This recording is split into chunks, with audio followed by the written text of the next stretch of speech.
António Araújo, vou fingir que tu não estavas aqui, que acabaste de chegar. Não estivemos a falar nos últimos minutos. E a primeira pergunta que eu te faço tem curadoria de uma pessoa que nós bem conhecemos, mas ele pediu-me para fazer esta pergunta. Adivinhar quem será. Ele perguntou-me: quantas vezes por dia é que as pessoas te confundem com a Sónia Araújo na rua? Com a Sónia Araújo, nunca ninguém se dirigiu a mim para me dizer parabéns pelo seu programa da manhã. Mas muitas pessoas já me disseram que não conseguem dormir à noite por causa de insónias Araújo.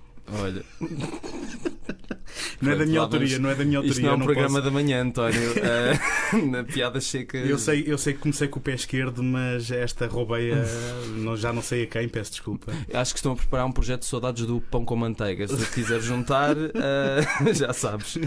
O engraçado foi a careta que eu fiz no final para pontuar a piada. Foi mais Malucos do Riso, já é uma junção. Pão com manteiga e Malucos do Riso. Então, tu hoje vieste para aqui fazer esta entrevista. Qual dos teus 19.784 podcasts é que tiveste de não fazer hoje para vir fazer isto? Pois, eu tive de mudar a minha agenda, foi muito complicado. Tive de falar com a minha secretária, olhar para as datas. Não são assim tantos, são só dois, na verdade. Três. Sim, o universo paralelo está inserido dentro do segundo take. Sim, portanto, mas é como se fosse uma coisa à parte. Verdade. É como se fosse. Então, agora posto dessa forma, é como se fosse um podcast que é 3 vezes por mês, outro que é uma vez por mês e outro que é quinzenal. Portanto, pois, é isso, está sempre aí a bombar. A coisa encaixa-se. Então, e como é que tu há bocado estavas-me a dizer que antes destas aventuras a solo tu tinhas um projeto em parceria. O que é que aconteceu a esse projeto? Porquê é que acabou? Porquê é que começaste a fazer o segundo take e essas tuas aventuras em nome próprio? Bom, o projeto em parceria nasceu quando, depois de muitos anos de frustração de querer ser um artista ou fazer qualquer coisa na área do cinema ou do audiovisual, eu percebi que se calhar em vez de ser criador podia ser mais crítico. Sim. E porque comecei a ocupar muito do meu tempo a ouvir podcasts. Sim. Era um consumidor que comecei a ser um consumidor um pouco até... portanto, de quem tem vício, não é? Qual foi o primeiro podcast que te chamou a atenção, lembras? Sim, foi Slash Film, Film Spotting e depois o Mark Kermode, o Simon Mayo and Mark Kermode na BBC 5 Live, acho eu que é assim o título oficial. Esses são os 3, digamos, flagship que sempre ficaram. Sim.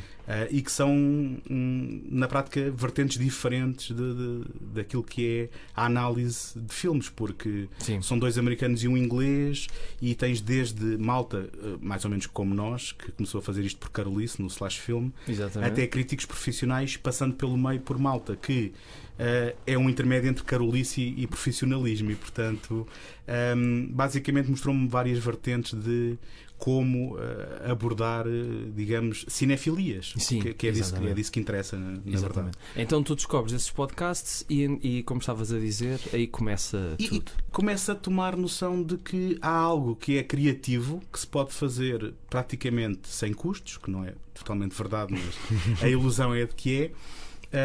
Mas em que tu facilmente podes-te atirar para gravar qualquer coisa em casa, não precisas de um estúdio de rádio como este, profissional, e depois facilmente consegues publicar e depois logo vês se tens pessoas a ouvir. E então, na altura, desafiei um amigo meu, um amigo de longa data, que, não sendo propriamente um cinéfilo de raiz, alinhou. E tanto é que nós ao princípio não tínhamos o cinema como, digamos, o astro, digamos, do nosso podcast, mas depois gravitavam outras coisas à volta.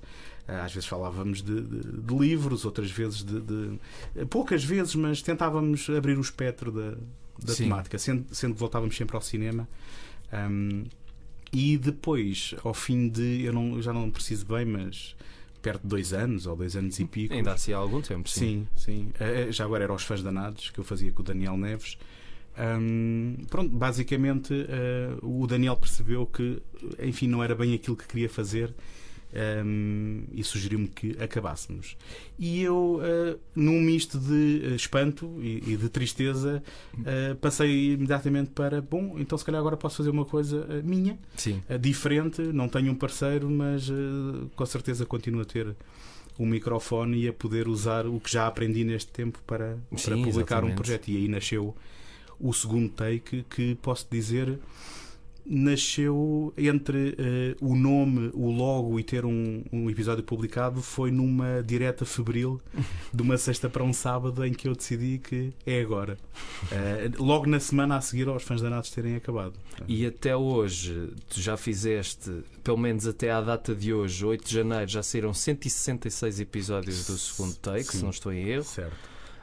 Portanto, sempre ao ritmo de um por semana, não é? Exceto numa das semanas do mês em que sai o Universos Paralelos, não é? Sim, o Universos Paralelos, deixa-me ser rigoroso porque eu sou muito quadradinho, apesar da Não, minha forma. fazes muito O bem. Universo programa Paralelos é teu. é uma rubrica do segundo take e, portanto, para mim é um dos É como se episódios fosse, ok. nessa contagem. Ok. Nessa contagem. Ok, então mesmo na contagem do Sim. segundo take tu incluís, ok, Sim, isso, sim, isso eu sim. não tinha percebido, sim. Sim, o Universo Paralelos nasceu em janeiro de 2018 e, portanto, Há um aninho. já há um aninho, já vamos para o 13º episódio, mas está integrado na contagem desses 166. Pronto, então peço desculpa, Souter. Não, porque sois. E tu estavas a dizer há bocado como é que chegaste aos podcasts e estávamos a falar em off que os teus podcasts, além de serem sobre cinema e muitas vezes serem bastante detalhados sobre vários filmes e várias cinematografias, tu ao contrário se calhar do que seria expectável, tu não falas improvisadamente, tu preparas detalhadamente os programas de fio a pavio, os textos. Quanto tempo é que tu demoras mais ou menos a fazer um episódio? Desde a escrita até à publicação? Quanto tempo mais ou menos? É curioso, eu devia saber, mas não sei. Mas se nós tentarmos Os teus fazer uma filhos lá média... em casa devem saber, a tua filha lá deve saber. Sim. E a tua mulher também. A família percebe, não sei se contaram já com um cronómetro, mas tento basicamente fazer o programa por entre os pingos da chuva, por incrível que possa parecer. Ok. Já houve uma altura em que geria pior e se calhar não dava tanta atenção à família como será normal. E depois comecei a perceber que se calhar não era o equilíbrio perfeito e tento fazê-lo nos pingos da chuva.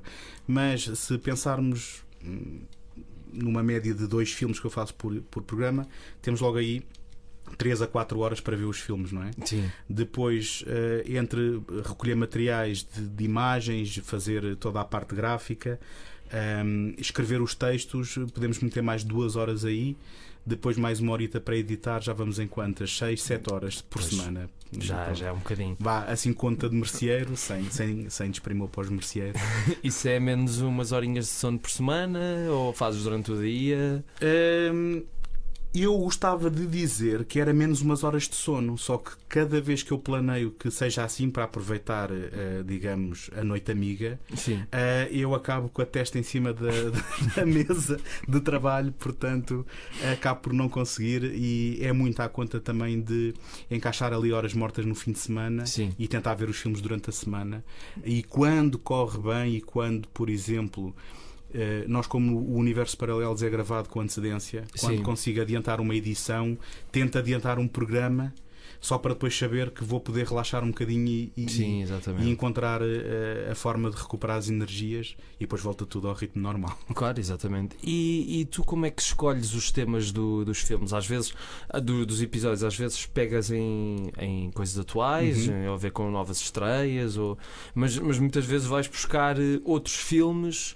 Como é que tu fazes essa escolha? É completamente aleatória?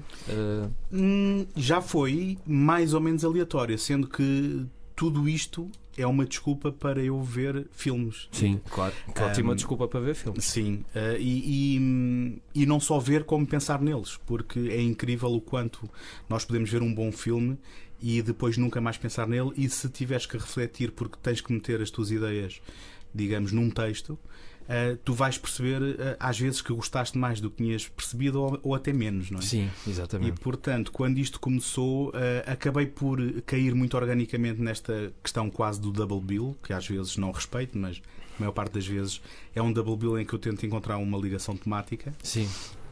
E depois de 1 ano e picos com muitas dificuldades em perceber o que é que eu ia fazer na semana seguinte, comecei a planear e a arranjar miniciclos que preparava e que no princípio do ano já sei o que é que vou fazer. E com isso faço logo ali uma distribuição pelos meses e depois tento encaixar nos espaços que sobram filmes que eu quero ver olhando para trás, porque me interessa sempre olhar para o cinema, para aquilo tudo que eu ainda não conheço e que sinto que gostaria de conhecer, e estreias que sejam relevantes para mim, porque eu não me interessa a estreia da novidade só porque é o filme da moda ou o que seja, mas uma estreia que me interessa, eu tento estar alinhado com essa estreia. Claro. E como o segundo take sai às segundas, as estreias são às quintas, as pessoas podem ir ao fim de semana ver o filme e depois ouvir o segundo take. Quer dizer, é só uma sugestão, podem fazer como quiserem. Podem, exatamente. E depois estavas a falar de Double Bills, que é também o cerne do Betamax, com o nosso conhecidíssimo Tiago Laranjo, que fazes com o Tiago Laranjo. E eu também tive a oportunidade, e volto a agradecer, de participar num dos episódios desse mítico podcast. Que vai estar no Olimpo podcástico. E também por vezes há a ligação temática, ou seja, vocês fizeram um episódio em que tinham aqueles 2 filmes que aproveitaram o sucesso do 9 Semanas e Meia. Tem Bem, foste buscar logo um dos melhores. Foi o último que eu ouvi, eu estive a ouvir há uns dias. Buscaram também. Eu se calhar já não percebi bem se calhar a ligação entre o Buckaroo Banzai e o Ripple Manor, por serem 2 filmes de culto, provavelmente. 2 filmes de culto de ficção científica, pouco vistos, eu penso que até são do mesmo ano ou perto. São, exatamente. Pronto, então já percebi. Anda sempre ali também numa órbita. O Betamax, adiantando-me um bocadinho à tua pergunta. Eu não estava a fazer pergunta, estava só a falar. É que o Betamax acabou por ter um formato parecido com o segundo take, porque é uma extensão do segundo take, só que onde eu posso falar com alguém, onde eu posso extravasar não só aquela questão do texto bonitinho, mas o poder mandar umas larachas e basicamente... E resulta bastante bem, devo dizer. Vocês fazem uma boa dupla. Eu acho que sim. Aliás, como todas as minhas decisões que levaram a qualquer projeto de podcast, nada disto foi ponderado. Isto foi o facto de ter conhecido o Tiago e depois ter tropeçado acidentalmente nele, quase literalmente, 1 ou 2 vezes, e percebermos que aquilo que normalmente seria um olá, adeus, com o Tiago transformou-se em 15, 20, 30 minutos de estarmos ali a falar de filmes ininterruptamente. Desculpa, é só que tu disseste, podia ser só um olá e adeus, mas com o Tiago foi diferente. Foi diferente, foi especial. E tu saberás bem o que é isso, não é? Não quero saber o que é que vocês fazem antes ou depois dos podcasts, António. Mas basicamente é isso, é uma naturalidade. O silêncio nunca nos incomodou. Não. Basicamente há uma coisa que eu até acho piada, e depois também gosto muito de vos ouvir, e agora também estamos aqui a dar palmadinhas nas palmas. Palmadinhas nas costas um do outro. São mãozinhas mais pequeninas para bater palmas nas nossas mãos, as palminhas nas palmas. Umas palminhas nas palmas. E uma coisa que eu acho muita piada é, portanto, o Tiago muitas vezes está tão embrenhado na conversa e nós temos uma dinâmica de tal forma que ele se esquece que estão pessoas a ouvir do outro lado. E muitas vezes eu estou a meio da frase e ele está-me a responder e eu a querer dizer não, Tiago, espera aí, deixa só explicar a quem nos está a ouvir porque é muito raro encontrares alguém, para já, que goste de cinema, que saiba mais de cinema em termos de trivia, em termos de ser interessado em procurar títulos do que tu. Basicamente, eu sou um maluquinho que sabe tudo para certas pessoas e ao pé do Tiago sou um ignorante, não é? E depois, basicamente, essa facilidade de comunicação levou a que, olha, aqui está uma pessoa indicada para lançar este desafio, e ele felizmente aceitou, e nasceu mais uma carga de horária e de trabalho, mas vai lá que desta vez e que ainda é mais aprofundada do que os episódios normais do segundo take. Ou seja, às vezes ficam para aí 2 horas e tal lá a conversa. Sim, mas atenção, mas de preparação mais leve e mais solta, não é? E depois a conversa, essa estende-se, e isso nem olhamos para o relógio, não é? Uma preocupação. Isso, aliás, isso é a vantagem dos podcasts, é não estarem cingidos aos horários e às durações. E há bocado tu disseste uma coisa muito importante, que foi já é difícil encontrar alguém que goste de cinema. e eu pegando nisso, pergunto-te, e tem sido fácil encontrar pessoas que gostem de cinema e que queiram ouvir os teus podcasts? Eu Ou tens estou a hesitar. recebido feedback das pessoas? É uma das minhas maiores dores. Dores não é a palavra certa, mas é mágoas, talvez. Uma das minhas maiores mágoas. É pior ou melhor? Não sei. Não. Ficou um bocado ela por ela. Não é melhor.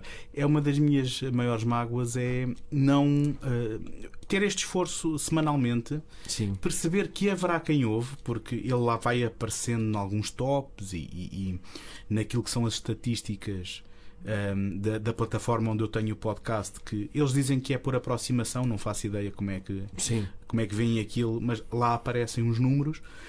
Mas depois, em termos de engagement, não é? Palavra muito na moda, sim. Está na moda, peço desculpa.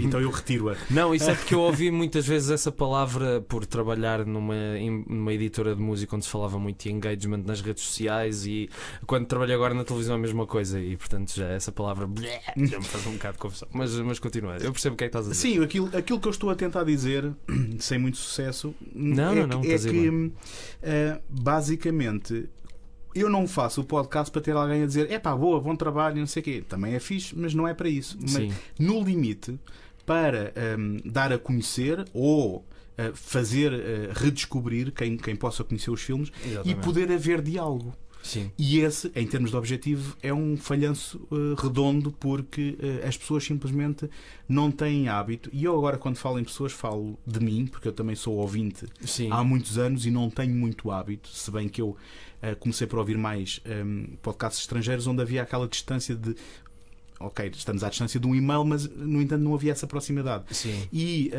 aqui acabamos por ter mais feedback e likes e ter mais noção de quem ouve, de pessoas que tu conheces e de pessoas que tu vais conhecendo, digamos, neste quase meio, porque tu vais conhecendo umas pessoas num Motel X, ou aqui, ou ali, ou porque te convidam para participar no programa deles, e depois são esses que realmente aparecem, e todo o feedback é bem-vindo e é agradecido, só que falta aparecer aquele anónimo que diz: vi este filme porque te ouvi falar. Sim. E é muito giro porque.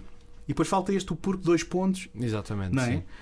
Porque um dedo para cima e um dedo para baixo, pronto, é um número, não é? Sim. E aquela ideia de poder estimular, pensar sobre o filme e depois poder haver até uma troca: olha, não concordo contigo, porque. E falta este bocado. E depois, quando existe, é sempre lá está, entre as pessoas que se conhecem, ou não extrapolam um bocado essa camada de pessoas que ouvem, não é? Sim. Mas sentes que é possível falar para um nicho tão específico como o cinema, sendo, ou seja, não cedendo aquilo que tu queres fazer àquilo que as pessoas querem ouvir? Porque, por exemplo, a maior parte das pessoas, se calhar, quer mais estar sempre à procura de informações sobre os mesmos filmes, ou sempre aquela meia dúzia de filmes que estão sempre a ser falados. E depois, quando tu e o Tiago fazem um episódio sobre... houve um episódio que foi sobre o 7-Ups o 42 Pickup. Sim, o 7-Ups também. Foi o 7-Up, mas são os dois com o Roy Scheider, não é? Sim, mas por acaso foram 2 programas separados. Em que um fizemos policiais passados em Nova Iorque e outro em Los Angeles. Qual deles é que teve o Cruising? O Cruising é o passado em Nova Iorque. Sim, não é? exatamente. Com o 7-Ups e com o Ano do Dragão, acho que eu faço sempre confusão com os 2 filmes do Roy Scheider, porque para mim tem números e tem o gajo com mais ou menos plásticas. Eu tenho já agora à parte, faz-me grande impressão as plásticas que o Roy Scheider fez. Parece um Muppet. Bom, mas digamos que ele ficou com uma expressão bastante consistente ao longo do tempo depois, não é? Bom, mas estava a dizer isso. Fazem sobre estes 2 filmes que a mim me interessam, até porque quando vocês fizeram esse podcast eu tinha acabado de ver o Cruising, e por outro lado, como é que podes captar pessoas que não conseguem ir além daqueles filmes mais que toda a gente já está sempre a ouvir falar, não é? Quer dizer, é um bocado complicado. Eu próprio sinto isso quando fazemos o Escolhe Tu. Eu não tenho uma resposta para ti, mas tenho opiniões. Sim, é isso que eu quero. Eu acho que e voltando à questão de que se o segundo take era um podcast um bocado para o umbigo, no sentido que isto acaba por ser uma expressão daquilo que eu quero ver e descobrir, Sim. o Betamax vai um passo além, porque aí nos dedicamos mesmo a vamos tentar evitar clássicos, vamos tentar evitar o óbvio. Sim. Vamos encontrar filmes obscuros, mas não por ser obscuros, mas sim porque os queremos ver. Sim. Pronto. E porque tem qualquer coisa de interessante. E porque tem qualquer coisa, e porque tem alguma ligação, ou porque nós temos nas nossas listas daqueles que sempre quisemos ver e não vimos. Tinhas o Corpos Escaldantes na tua lista de... Por acaso, não sei como é que chegámos lá, acho que até foi por piada, e depois aliando ao facto de que dissemos vamos fazer isto em dezembro, porque obviamente o dezembro é uma época escaldante, não é? Sim, exatamente. Acabou por ser mais uma piada do que outra coisa. Mas por outro lado, foi quase um cheque na box, digamos, dos Alman King, e pronto, podemos arrumar e nunca mais ver Alman King em toda a nossa vida. Mas falar dos filmes não óbvios, sim, era o que sim, e a questão é obviamente que nós gostávamos de haver pessoas que descobrissem, porque e ainda há pouco tempo no último Betamax, curiosamente, eu falei sobre a revista Neon, que era uma revista britânica que já não existe. Sim. E que eu descobri quando eu estudava, e que foi também muito importante no meu descobrir de coisas que não tinha propriamente acesso com as revistas ou com os jornais que tínhamos cá em Portugal. Sim. E o Betamax poderia servir disso para alguém. Nós, ao fazer isto, não podemos estar minimamente interessados em ter as pessoas a virem procurar isto por causa de quererem saber o último grito, não é? Sim. E a novidade. E, portanto, de certa forma, não respondendo à tua pergunta, mas endereçando-a, essa não pode ser uma preocupação.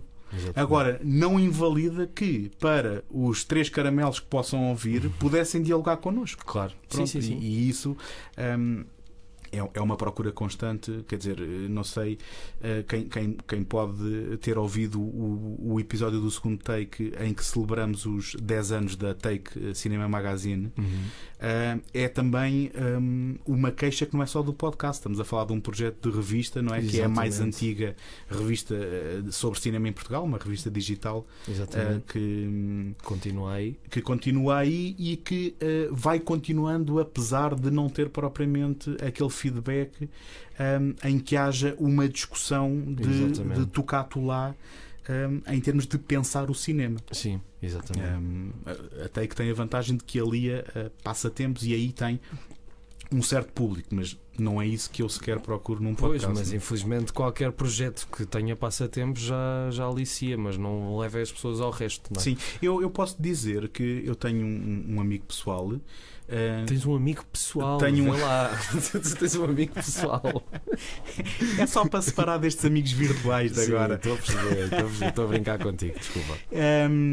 Eu se calhar devia ter dito um amigo próximo. Pode ser. Dá muito tempo que ao princípio do segundo take ouvia todos os episódios e depois dizia-me: mas tu podias era falar da estreia e falar disto e da série de televisão e não sei o quê. E eu cada vez que o ouvia irritava-me, porque é do género: eu não quero fazer nada disso. Agora, o que é que aconteceu? Ele deixou de ouvir. Pronto. Mas é porque então também não está ali o público-alvo daquilo. Sim. Que é o projeto do umbigo. Pois, mas a questão é que também, para falar de estreias, já tens 1000 programas que fazem isso, não é? O que é que interessa sim. ter mais um, não é? Eu, se tu fizesse o segundo take dessa maneira, eu não o ouvia. Pois. Nem ouvia o Betamax, nem os universos paralelos. Aliás, porque infelizmente parece que sempre que há um projeto novo de cinema assim mais alargado, ou de âmbito mais alargado, é sempre à volta do mesmo, é as estreias e... Sim, o box office. Sim. E não falam, não há uma discussão, não há nada, e é isso que acho que cada vez mais vai ser necessário, porque, e já que qualquer pessoa de facto pode pegar num telemóvel ou num gravador portátil e gravar uma conversa sobre um filme, mesmo que nós estejamos num país tão pequenino, tem esse problema. Por outro lado, também ajuda a diversificar um bocado, mesmo que não haja retorno financeiro, não é? Verdade, verdade. E se fores pensar que se calhar não tens nada de equivalente na televisão, por exemplo, Exatamente. que devia fazer também o papel, não é? De ser um agente de cultura, e quanto muito tens aquele magazine do cartaz às quintas na SIC Notícias, quer dizer, eu estou a falar de cabeça porque eu não vejo nada, muita não televisão, mas se pensares nessa perspectiva, não é? Poderia ser refrescante. Exatamente. E a verdade é que as pessoas ouvem e os números estão lá e possivelmente estão contentes e felizes. É difícil perceber se tu estás a chegar ou a quem estás a chegar. Exatamente, tem esse problema. Tu no início estavas eu não percebi bem se foi piada ou não, ou se tinha algum fundo de verdade.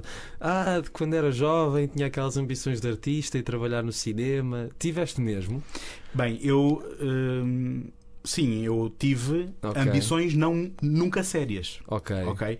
Porque eu gosto de cinema quase desde que me lembro. Eu sou da geração para quem o cinema começou por ser Star Wars, Indiana Jones, Steven Spielberg, George Lucas. Depois dali, eu, quando comecei a derivar, digamos, dessas coisas, comecei a conhecer, graças a uma tia que me deixava ver tudo nos fins de semana à noite, que os meus pais não me deixavam ver. Comecei a descobrir em idade imprópria Brian De Palmas, John Carpenter, e a coisa começou a escorregar.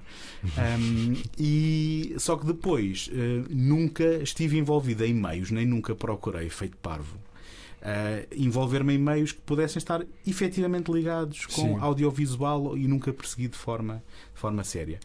Depois, já em adulto, um cursozito de guionismo, uma coisita aqui e ali, e até perceber que isto para ser já se calhar tinha que ser há mais tempo, já tinha que estar muito mais envolvido, e percebi que se calhar depois também envolvia talento. Eu ouvi dizer que isto depois também pode ter que envolver talento, e então basicamente encontrei aqui um sítio confortável. E voltando à questão do fazer isto para nós em primeiro lugar, não é? Claro. Já parece um disco riscado, mas encontrei aqui um sítio confortável onde, olha, aqui está uma coisa do qual eu posso fazer e do qual posso orgulhar-me, não só nos próximos 5 minutos, mas calhar nos próximos 5 anos, por exemplo. Sim, exatamente. E tens um património podcasting que está a aumentar cada vez mais.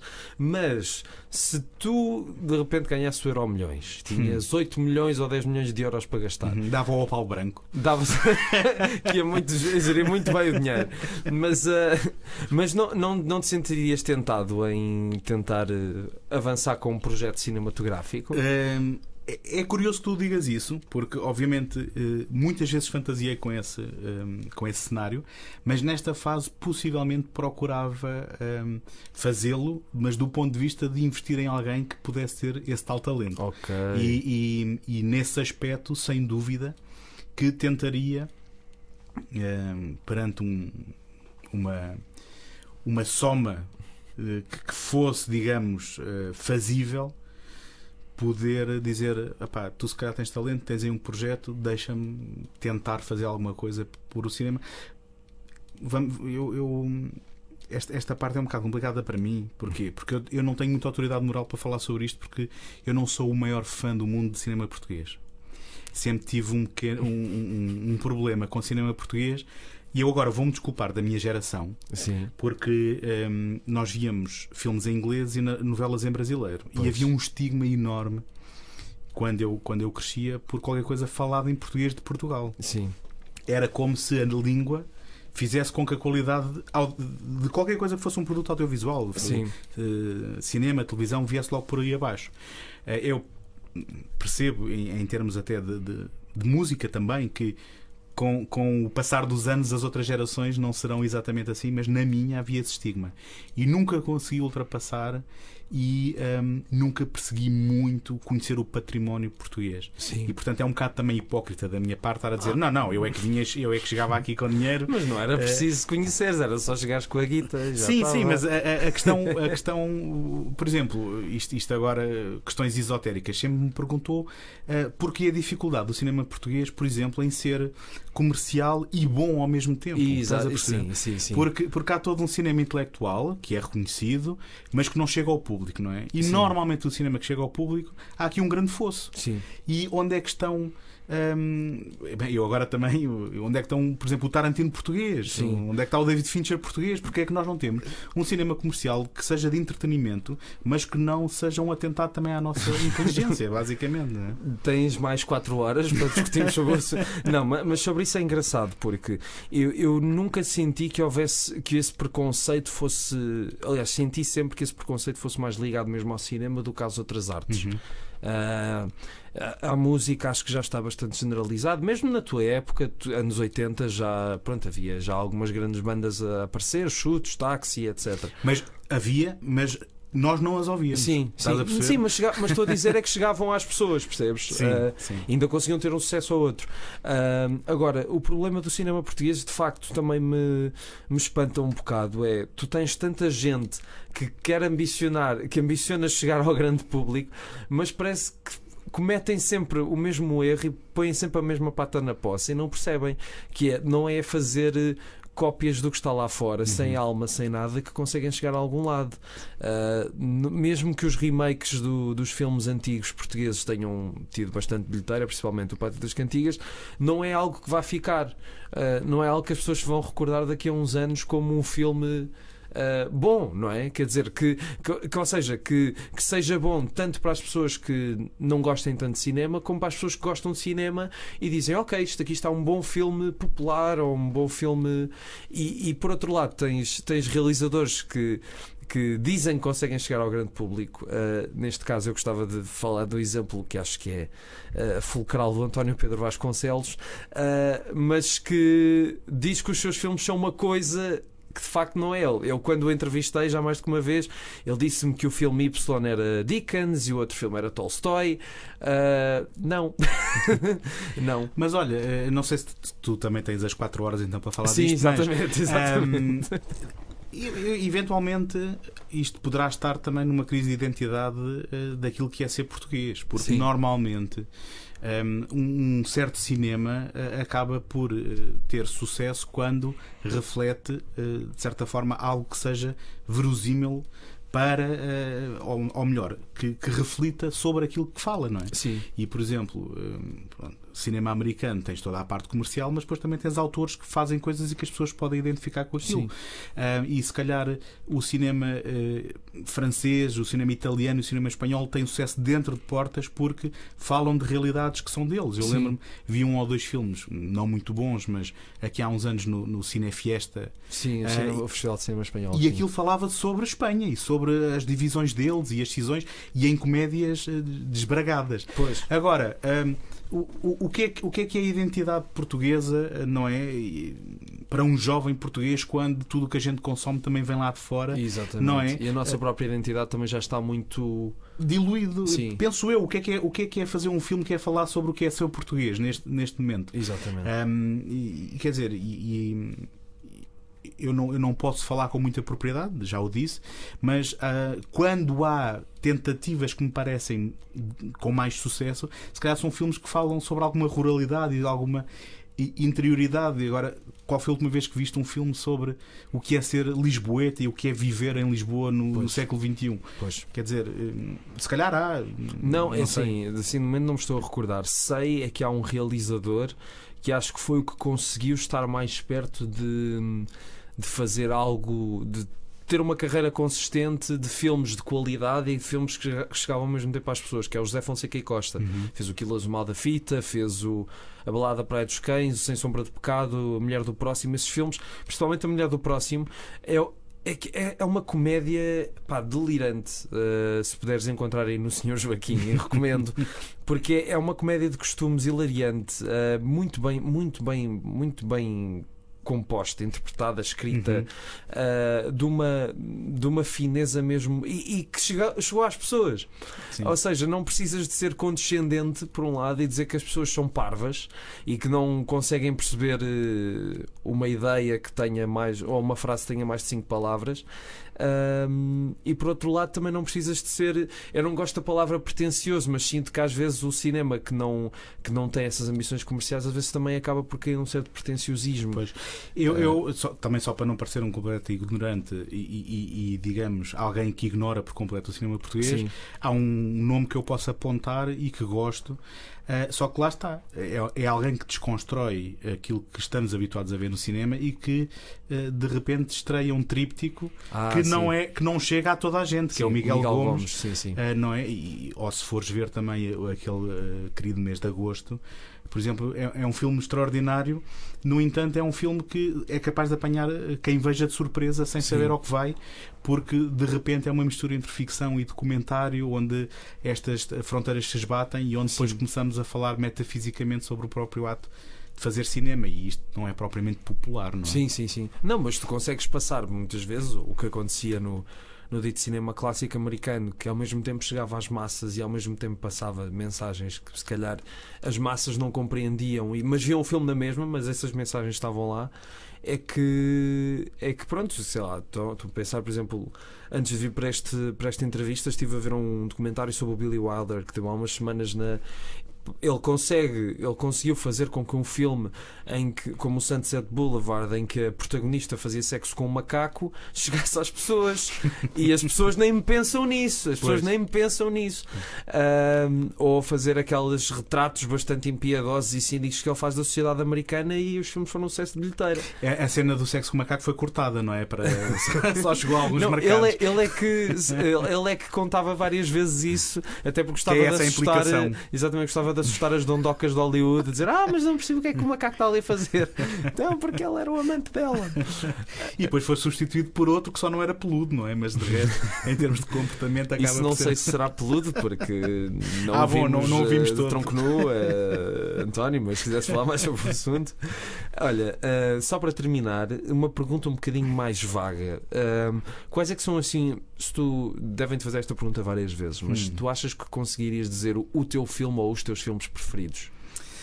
Não. Então pronto, obrigado, até à próxima. Adeus, até à próxima. Não, mas sempre que penso nisto, ou seja, se alguém me apontasse uma arma, como... Rui, por favor, guarda. Está descarregada. Sempre que penso nisto, obviamente vem uma enxurrada de títulos, e esses são sempre os mesmos que surgem. Ok. Agora, tens assim o filme? Não tenho o filme, e não teria. A ter o filme seria uma resposta completamente aborrecida. Seria um Blade Runner. Não é aborrecido. Quer dizer, não sei a dizer qual das versões, ou se calhar toda a experiência, não é? Das 5 versões ao longo dos anos. Mas depois posso dizer filmes que me marcaram. Eu sei que tu vais gozar comigo, por exemplo, A Barreira Invisível. Foi a primeira vez que eu descobri Malick. Porquê que eu haveria de gozar contigo? Só porque o Tiago disse... ouvi umas coisas aí nos episódios. Não, mas eu não tenho nada contra o Malick, não sou como o Tiago. Eu pensei que estavas a alinhar com ele. Não, é assim, dos últimos filmes sim. Bom, ok. Agora os primeiros não, Badlands. Aí vais a risco. Mas basicamente, quando vi A Barreira Invisível pela primeira vez, nunca tinha visto nada assim. Sim. E foi uma experiência avassaladora que lembro-me de sair da sala e perceber que as pessoas ao meu lado não tinham visto o mesmo filme que eu, por exemplo. Sim. E depois tenho assim alguns títulos que, só para abrilhantar as minhas listas de tops, em termos de não ir sempre para os óbvios, e experiências que se calhar foram muito específicas do momento em que eu vi, mas que foram muito marcantes, e de filmes que se calhar ninguém apontaria, coisas como A Tempestade de Gelo, por exemplo, do Ang Lee. Okay. Há um filme que eu gosto muito de referenciar, porque eu acho que não há pessoas suficientes que o tenham visto, que é Mulheres Giras, do Ted Demme. Não sei se acaso não conheço. Então pronto, já sabes o que é que vais ver hoje à noite. É uma comédia muito levezinha, mas que ao mesmo tempo eu sempre fui uma alma um bocado velha. Já quando era miúdo era um bocado melancólico e um bocado eu estou a tentar dourar aqui a história. E dava muito às vezes a identificar-me com filmes e a sentir estados quase de saudade de coisas pelas quais eu não tinha passado nem tinha experienciado, estás a ver? Sim. E o Mulheres Giras, por exemplo, é um filme muito interessante sobre um homem que volta à sua terra natal depois da morte da mãe e depois volta a reencontrar todos os amigos a tentarem ser adultos sem nunca terem saído de lá. Okay. E depois tem um papel também da Natalie Portman muito nova. Tem Uma Thurman, Tem o. Agora está-me a escapar completamente. O Matt Dillon, que anda agora aí na boca do povo por causa do. Que anda a fazer a Uma Thurman no filme do Lars von Trier. Pois, olha, um reencontro. E o Timothy Hutton é o ator principal. Timothy Hutton, e é um filme que eu acho que.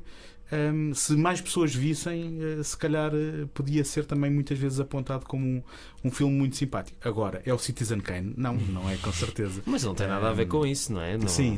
É por isso que há a distinção entre o que é um filme preferido e o que é o melhor filme. Mas mesmo, e daí a dificuldade do preferido, porque são tantos e por razões tão diferentes. Sim. E é tal coisa, muitas vezes tem muito que ver com a altura em que te apanham, digamos assim. Então refaço a pergunta de uma forma um bocadinho mais fácil. Ultimamente tiveste assim algum filme que te tivesse dado esse efeito marcante que esses filmes e outros te deram ao longo dos anos? Recentemente, agora estás-me aqui a deixar ao longo deste ano 2019 que acabou de começar. Eu devia-me lembrar, não é? Do que é que. Mas se calhar é porque não foi marcante nenhum assim recentemente. Pronto. Não, eu diria que não. O cinema morreu.